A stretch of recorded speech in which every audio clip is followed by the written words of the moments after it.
Okay, guys, welcome to lesson 19 of Digital Marketing 3. Yeah, the train is still going.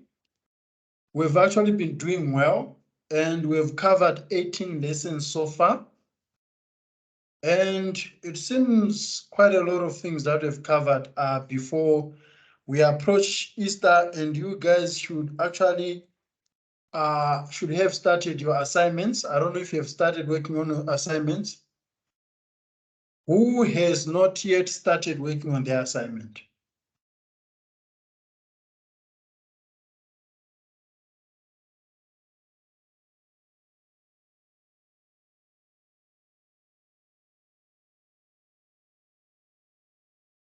Me, sir. Okay. All right. At some point, you have to start it. So at some point, you have to start it. I know some people. Kia. So can I ask, can you please add the other lessons? Because I think you stopped adding from lesson 13 on the Teams thingy. The lessons that we've been doing here on Teams. Okay. Oh, I didn't know that you guys find value in them. Yeah, because they're not the same as the ones at Core Campus. All right. Let me quickly check something. Okay. Thank you very much. I'll do so. Anything else? Oh, that's it for me. Have you started working on the assignment? Yes, I have. Okay. All right, guys, it's always good to act in advance. Though I know there are some people who always want to work during the last minutes. You'd actually realize that you are almost into the week of April. So please, you must start working on your assignments. If you need to consult, let me know in advance so that we can actually talk about issues related to digital marketing one-on-one. So we continue with competitor analysis. Remember, we are still unpacking the key players within the immediate environment of organizations, which is the microenvironment. And the lesson objectives, but before we go to lesson objectives, let's have a recap on what we did on Friday. Can you guys briefly explain what we did on Friday?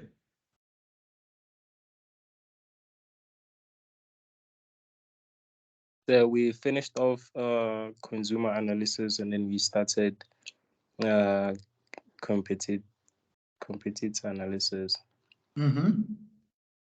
Yeah, so we're basically unpacking what's a competitor, then how does it affect digital marketing and us as marketers.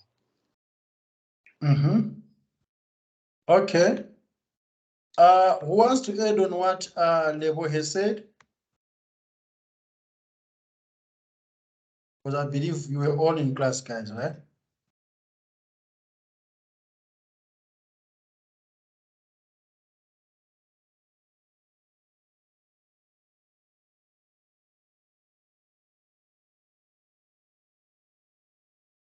We spoke about the 5 Potter's forces. What are those? Do you remember that, guys?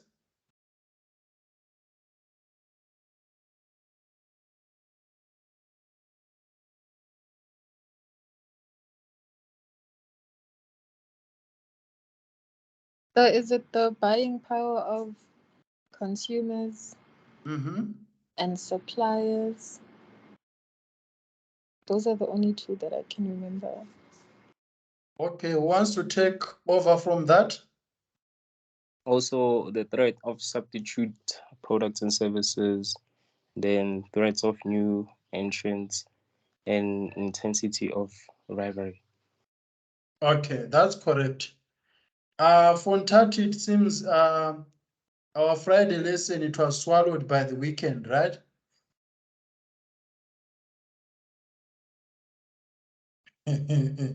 What are you guys doing during the weekend that you can't remember what you did on Friday? Okay, so we now know the rules of competition that shape competition. With this lesson, we will continue with evaluating the techniques for reviewing the importance of different players in the macro environment, and the focus is going to be on competitors and how competitors can influence the development of digital marketing strategy. Can you see my screen? Yes, sir. Okay. So remember we spoke about benchmarking. And competitor analysis is different from customer analysis. The reason why I'm comparing competitor analysis with customer analysis is because we have just done customer analysis. Here, competitor analysis involves identifying the companies that are competing for our business and then reviewing what they are good at. So that sentence itself says it all. It is companies that are competing for our business, not with our business. So we are competing for the market here.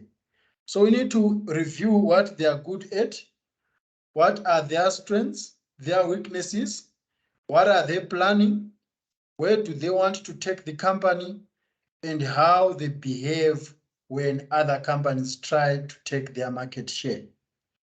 So in all of these, guys, it doesn't have to get ugly.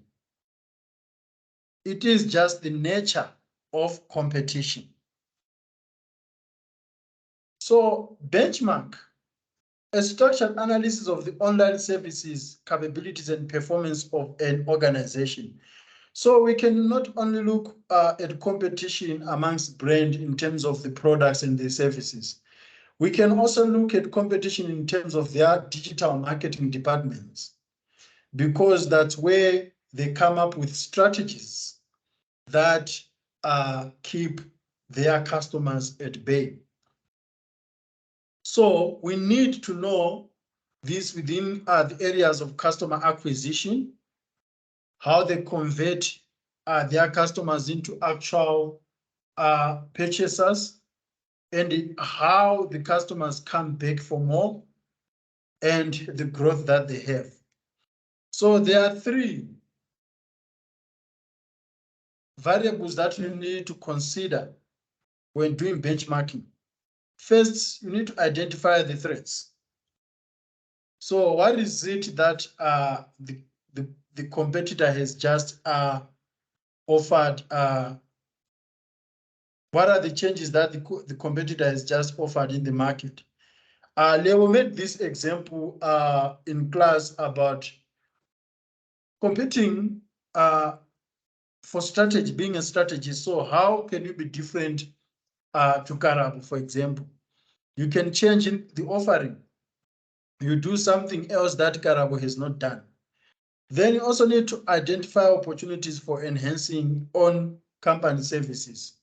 Supermarkets have done that well. I think I gave you guys this example during the lesson as well.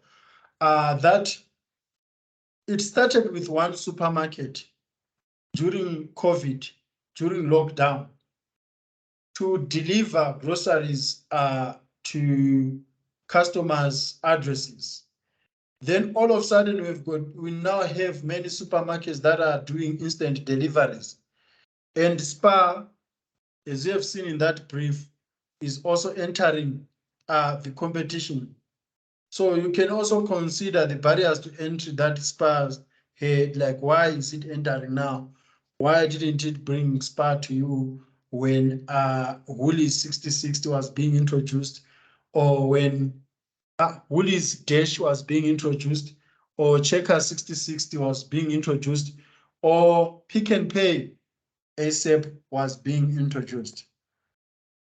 So companies are always exploring and identifying opportunities to further competition.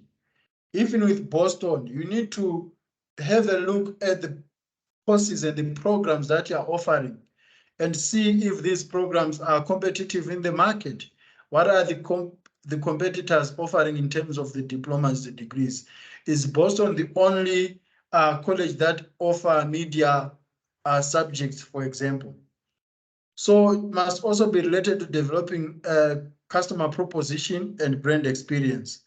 I think Lebo also mentioned about positioning, being able to position yourself in such a way that you would have a competitive advantage over your competitors. Any questions about benchmarking, guys?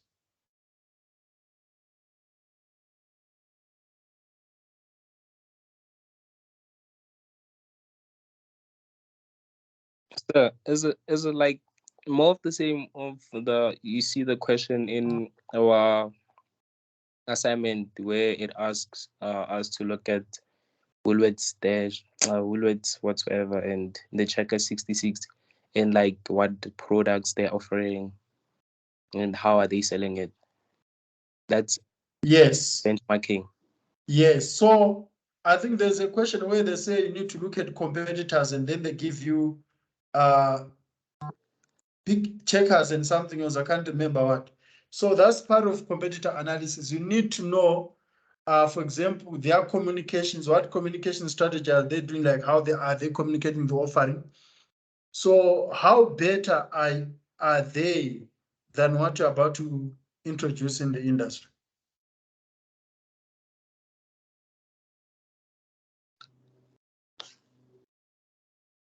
So yes, that question definitely, Lebo, it is about competitor analysis. Okay, sir. All right. Are you well answered? Yes, sir. All right.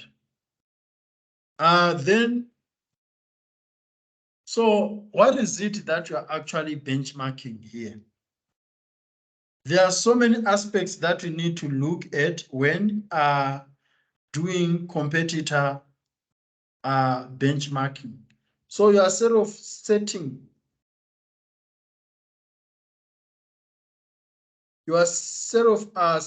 a performance measurement to a benchmark.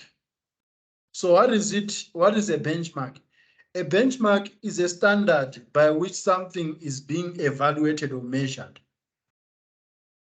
So when you are competing, you need to know how good you are and also how good your competitor is. So there are sets of standards that you measure against. The first one would be looking at capabilities. What are your competitors capable of doing in the market and having a competitive advantage of you? And what are the internal capabilities that you have in response to what they have? So these can be in form of staff, your employees. These can be in form of your resources, the infrastructure that we have.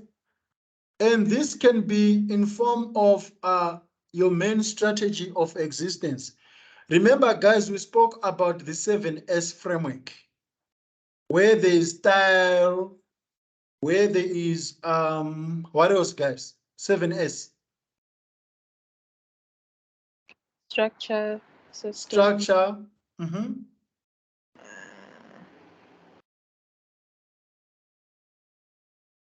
Yes, the skills.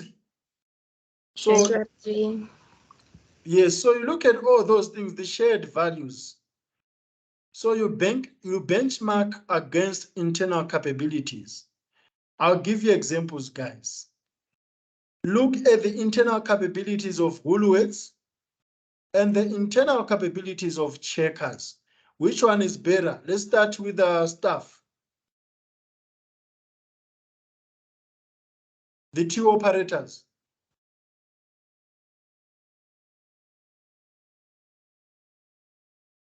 Guys, have you been at Woolies and have you been at Checkers? Yes. So tell me about the experience that you have had with the staff.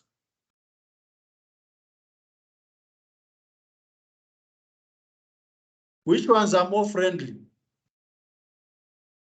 Or they are all the same?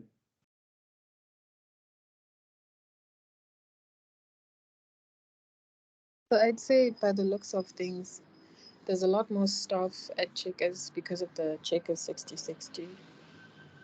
And Okay. then with Woolworths, you'll hardly see staff walking in the aisles. They're usually only at the tills. All right, let's look at their resources. Have you guys pushed a trolley from Checkers and then pushed a trolley from Woolworths?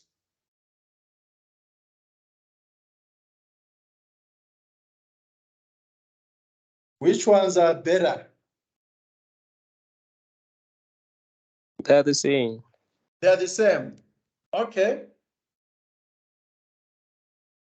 I disagree. you disagree. Okay. Yeah, because the ones at Woolworths are a lot more spacious than the ones at Checkers, if I'm not mistaken. All right, or maybe it depends with the Checkers that you have been to or the Woolies that you have been to. I don't know. But the reason why I'm asking you these guys is because these are the things that you can always look at in terms of internal capabilities, because there are things that Checkers is capable of internally, their resources, be it the shelves within the store, the way they package the groceries, their stuff. So those are internal capabilities, and they matter because they determine how the brand interacts with its customers. And a single thing such as a trolley would inspire someone to shop at a specific supermarket compared to the product that they will be looking at that supermarket. So to hear someone saying that, no, I think I'll go to Woolies because they've got better trolleys. I don't want to push that ugly Checkers trolley. So already it means that Woolies have got a better is a better option when it comes to consumers than Checkers. Many things, even the trucks that they use for carrying the groceries from warehouses to different supermarkets, how dirty and how clean those trucks are, even the branding around those trucks are, it always have something to do with competition. Am I making any sense, guys?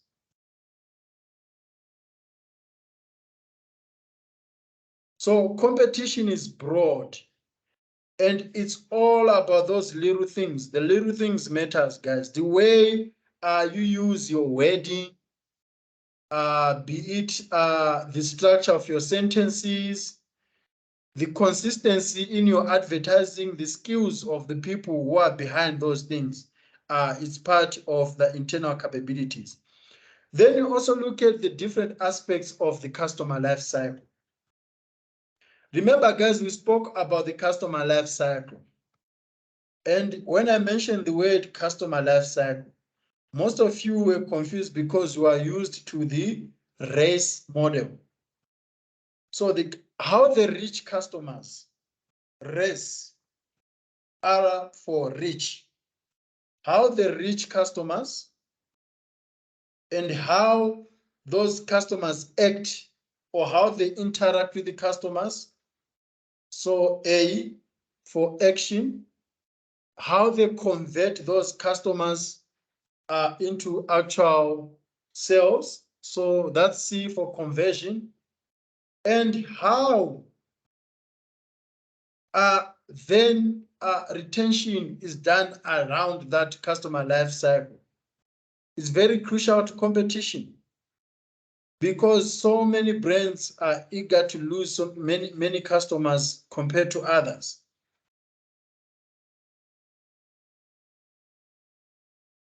So the different aspects of the customer life cycle is very relevant. You can have what do you call this? You can have an owned media for Woolworths in terms of social media page. Let's say Woolworths have got a Facebook page, something that they own, and Checkers has got a Facebook page, something that they also own. But their levels of engagement to attract customers, to complete that customer cycle can be different. I was shocked this other day during the weekend, if I believe. I wanted to know the business hours of specific Pick n Pay shopping center, the physical shop. When I went online, I was shocked that a site for Pick n Pay is not working. And for all the stores for Pick n Pay, the sites were not working. But if you do the same for another competitor, let's say for Woolies, you'd realize that the site is working.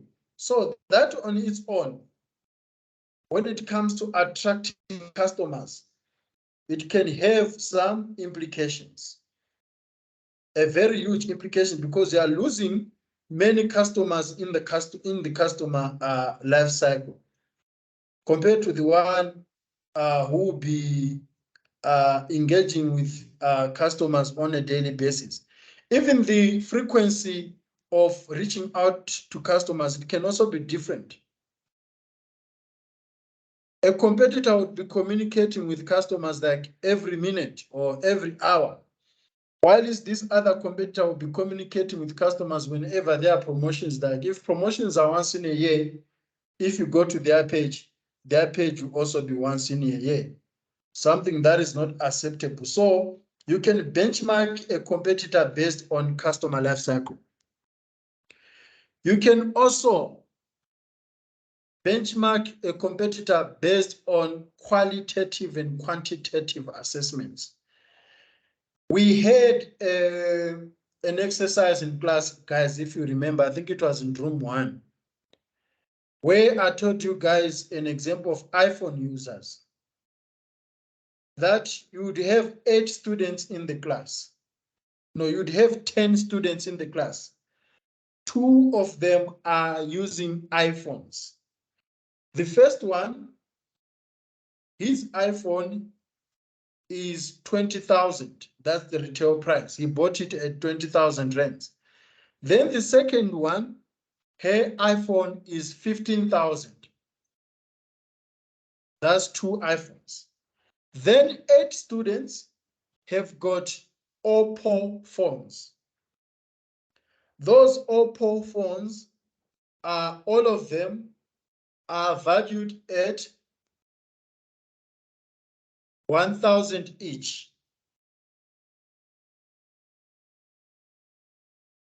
So from a selling point of view, which one is making more money?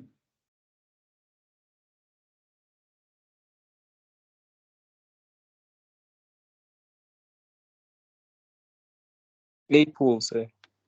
Apple. Correct, because the combined 2 phone models is 35,000, 15 plus 20. Then for Oppo, it will be 8,000 because it's 8 students who are using phones that are valued at 1,000 each. But in terms of popularity, or in terms of sales, which in terms of products that have been sold, which one has sold more?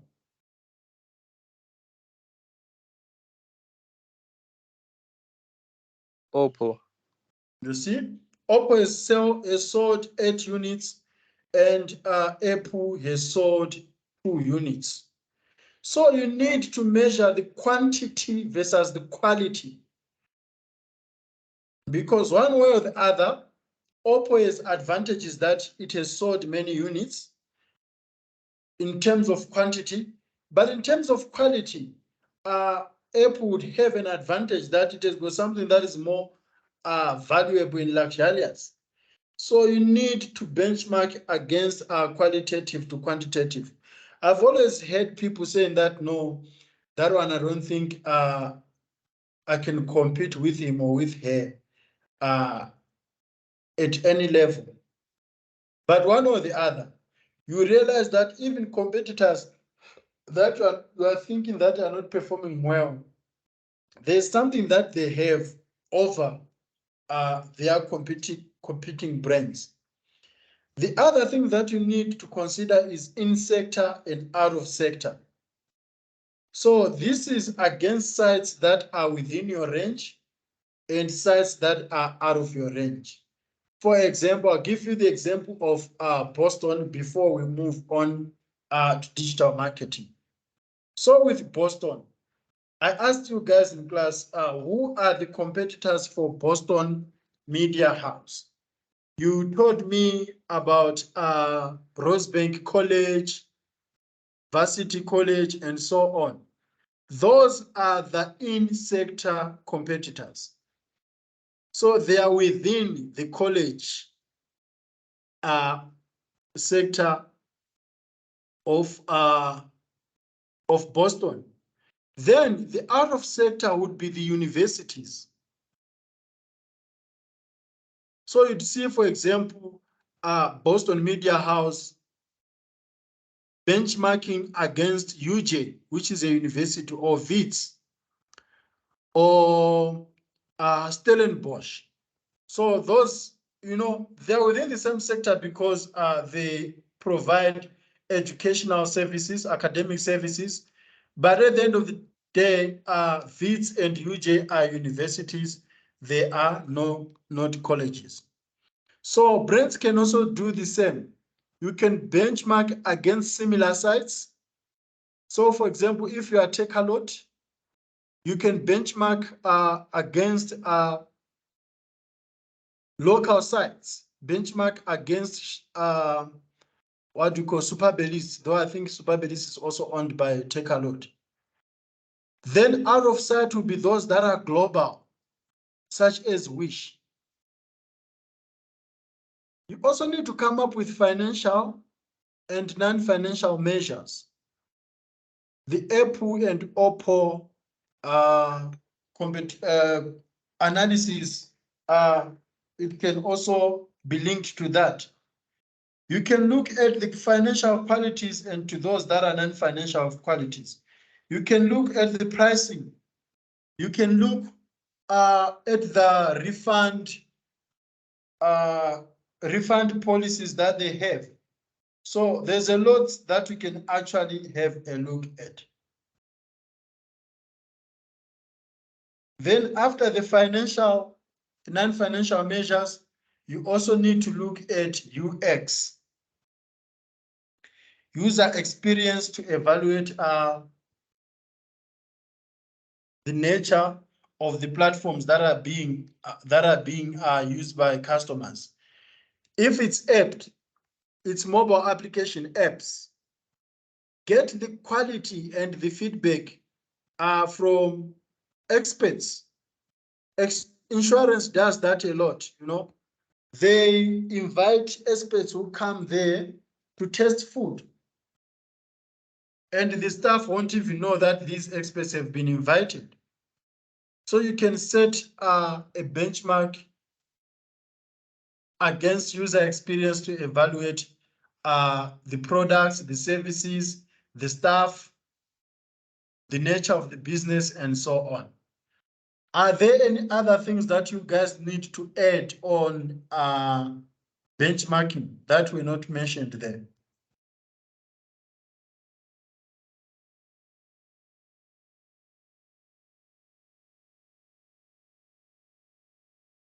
Or are there any other questions?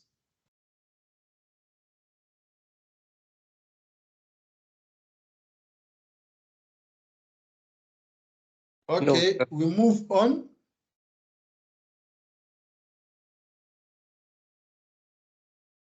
So let's look at competitive capability. Guys, there are lots of formula that are going to come across that you can use in the assignment. So the first thing for competitive capability is agility. You need to be flexible and have the speed at which you can be able to change strategic direction and respond to new customer demands. This is where Nokia and BlackBerry and Mixit got knocked off the competition. They were not agile enough. They were not flexible to adapt to change. Sometimes as a brand, you can be comfortable thinking that BBM is going to be there forever, thinking that WhatsApp is going to be there forever. But if you respond to new customer demands at a very agile pace, then it means that you can always be capable of competing with your competitors, because this is all about the survival of the fittest. Ultimately, you are competing for business, you are competing for customers and having sales. But if you do not have the capability to compete, it means that you can be swallowed by the competitors. Then all of a sudden you are no longer in business. Then the other competitive capability is the reach. So the ability to connect with customers. This is also part of the customer life cycle. So how quick are you able to attract customers? How quick are you able to engage customers? How quick are you able to convert customers? And how quick are you able to maintain brand loyalty? So all these matters when it comes to competition. Otherwise, if you are not reaching as many customers as possible, it means that your competitor is. This, remember, we are talking about digital marketing. And digital marketing, takes place within the digital community. And the speed of how things happen in the digital environment, guys, it's very, very, very, very, very significant. Something that goes viral in the morning can never be recorded back. It is viral and it's difficult to replicate that. So you cannot sleep on duty when it comes to digital platforms. You need to be agile, and you also need to be able to reach as many customers as possible. There's also time to market. As I've told you guys that the nature of digital environment is that it is always on the go. So how long it takes to implement a digital marketing strategy matters, because digital marketing strategies are always time sensitive. Something that you're formulating yesterday can be redundant today. Something that you are formulating today can be redundant tomorrow, because there are always new tools, there are always new innovations, and always new stuff that you need to consider that can outgrow your digital marketing strategy. So you need to make sure that you are marketing within the time frame. So once you have a good competitive capability, you then have a competitive advantage. So the three that I've given you guys, you can just turn them in a formula. So the agility, the speed at which you are able to change strategic direction, multiplied by your ability to reach as many people as possible over the time to market, will give you a competitive advantage. So you always be on the top of the game. And remember, guys, this is not a once-off thing. It is a recurring cycle. As your competitor will not sleep on duty. Once you outbid them on this one, they'll go back to the drawing board to come up with something that is going to outbid you. So it's always happening in a cycle, and it's not a one-time event.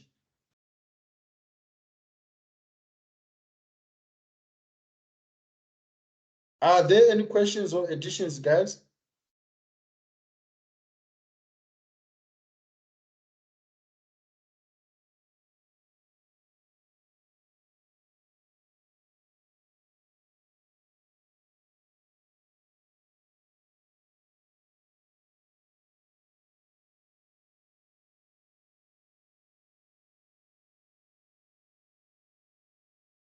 Are there any questions? Is it making any sense?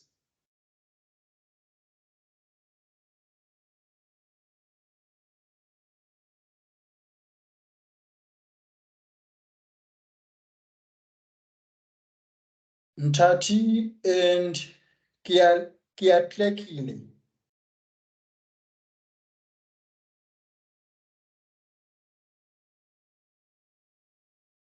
Are you guys alive?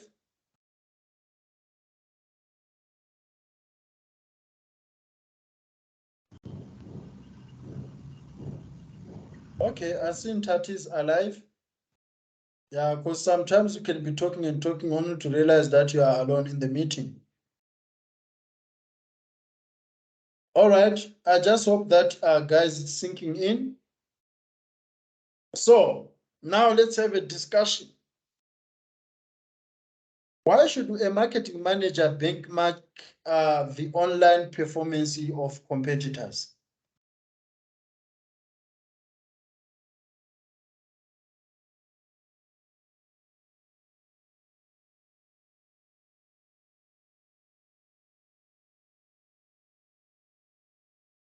Why should a marketing manager, you guys are going to be marketing managers in the near future. Why should you benchmark the online performance of competitors?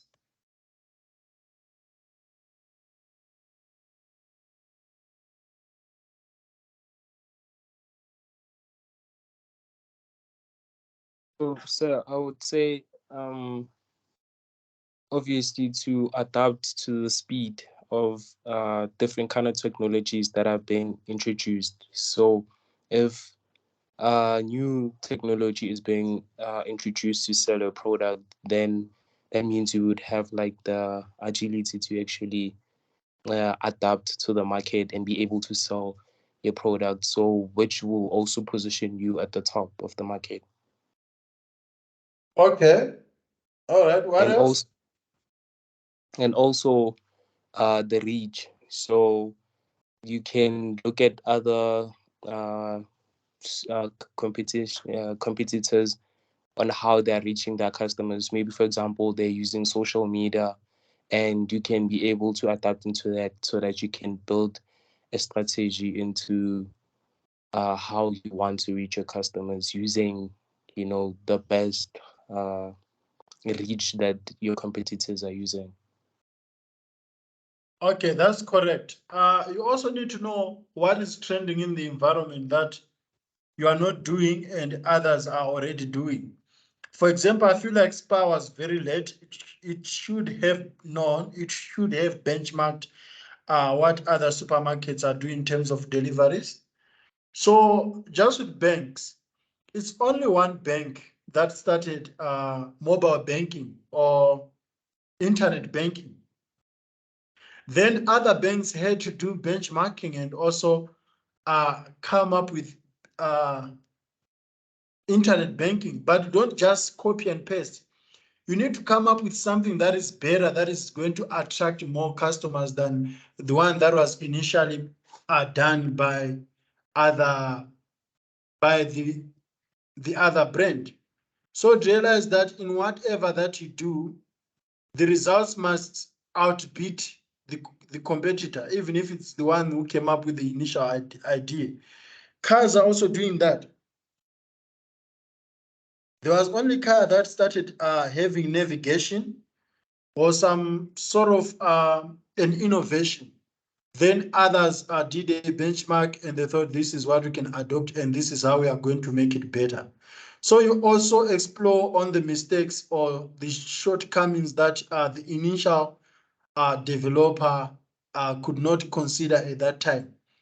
And because it's competition, the initial developer would also come to you and benchmark you and see that you have added another feature to what they initially came up with in the market. And they'll work on something that is going to outbid the feature that you have added. So that's the nature of competition, if you get what I mean, guys. Phones are doing it. It's only one phone manufacturer who started having a selfie camera or having many cameras at the back. Then the competitor thought about it and made those cameras look better.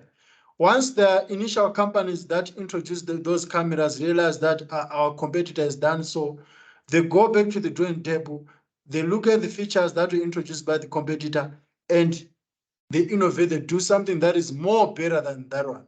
So you'd see that competition would lead to more innovation, competition would lead to more creativity, competition would mean more strategies and being able to be at the top at all the times. So competition will actually make you grow. If there's no competition, you can never grow. The example is what Lebo gave with Karabo. If you want to be a strategist, you will realize that you both have diplomas, and diploma is a minimum requirement to be a strategist. You go back, you get a master's or you get another qualification so that you outbid the other person who's got a diploma just like you. The moment you have got another qualification, it gives you more chance to be considered as a strategist, and you actually get a job as a strategist, and the other one did not get it because they only had a diploma. The moment they realize that they were not considered because of that, they go back, they go look for another subject that is going to be more advantageous than yours. All of a sudden they become your boss, and you think, no, man, he can never be my boss. I need to do something else. So that's how competition is. Competition shouldn't be ugly. Competition must enhance someone's abilities. Competition must be able to uplift societies. Competition must always be for social good, economic good, other than distraction.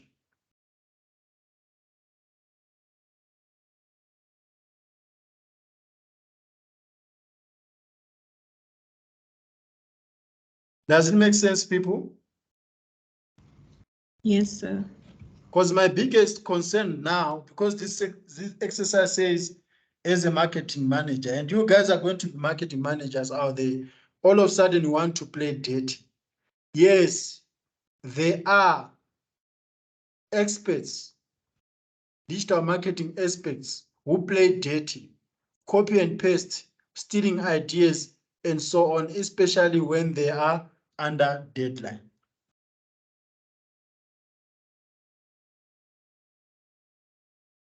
Can you guys please perform a competitor benchmarking for Boston's online learning?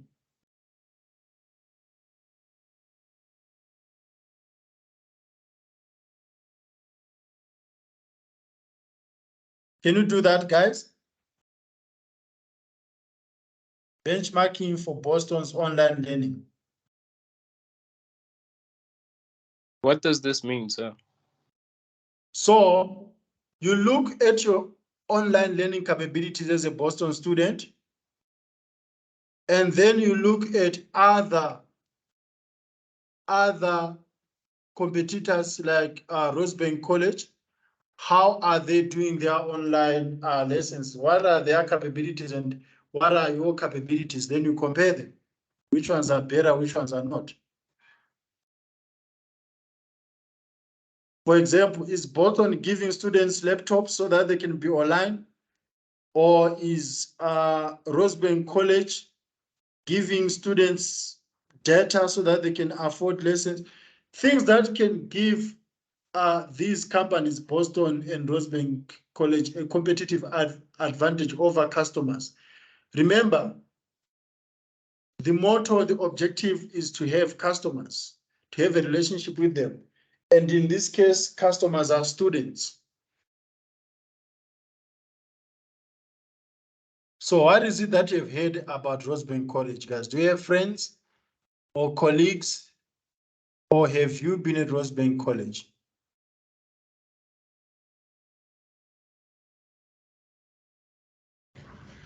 So for me, this is difficult to answer because I don't know anyone that goes to Rosebank or any other competing school. Okay, let's hear anyone. Here, Kimamets. I do have friends that go to Rosebank College, but we haven't necessarily talked about how the thingy works, like how they do things at their college. Okay. So the way you would look at this, you'd ask yourself, what is it that Rosebank College or Varsity College have that Boston Media House does not have in terms of learning capabilities?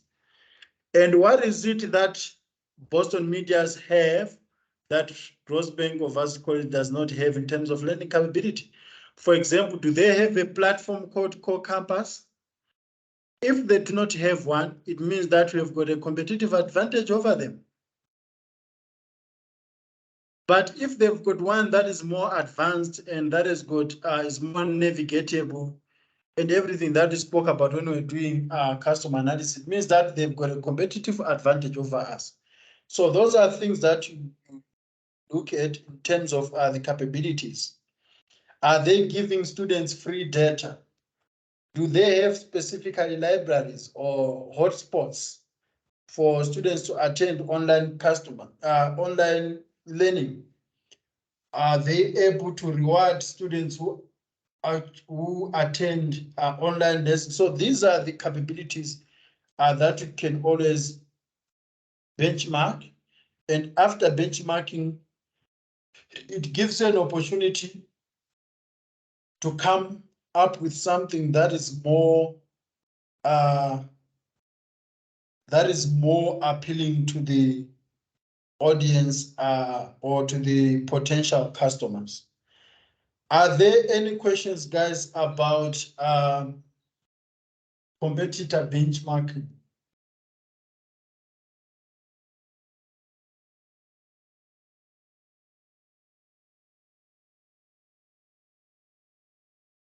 So at the end of this lesson, are you guys going to be able to go out there and be able to conduct competitor benchmarking?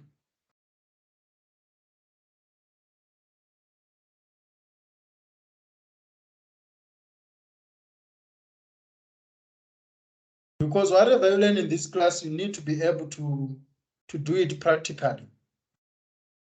You have got a question 1.2 in your assignment whereby you need to do a competitor analysis for SPA2. You must be able to do this. That's it for lesson 19. Are there any questions?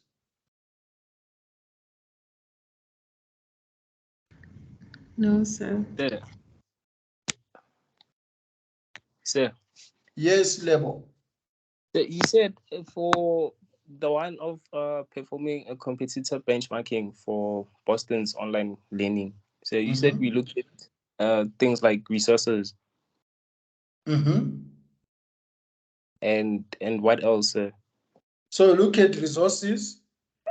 You look at, remember, resources are part of the internal capabilities. So you also look at the aspects of the customer life cycle, meaning how many students are attending these classes. So here you actually go back to this. I don't know if my screen is still on. You go back to this. Can you see this one?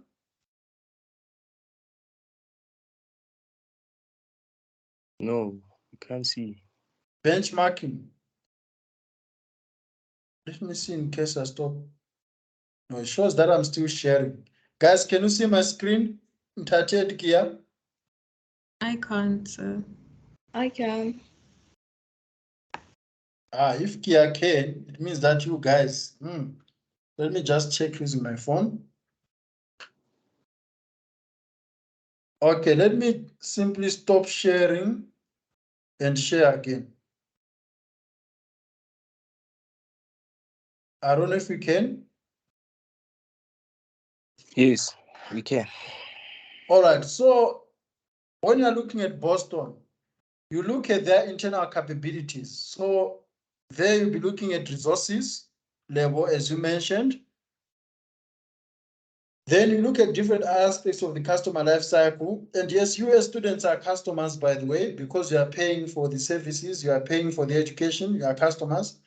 So you'd ask yourself, how many students are attending online classes at Boston Media House? Like how many students are part of online learning? And then you ask yourself, how many are part of learning at the competitor if it is Rosebank College?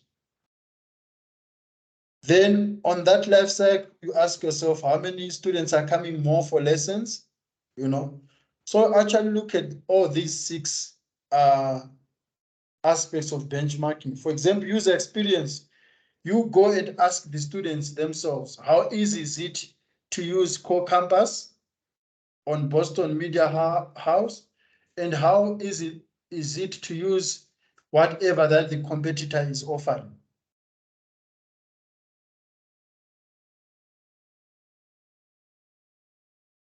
Have you been answered? Yes, sir. Thank you. Okay, guys, any other questions?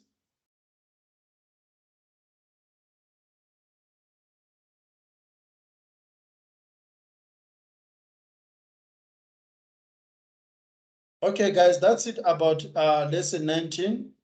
We're going to go through lesson 20. Our next lesson is lesson 20.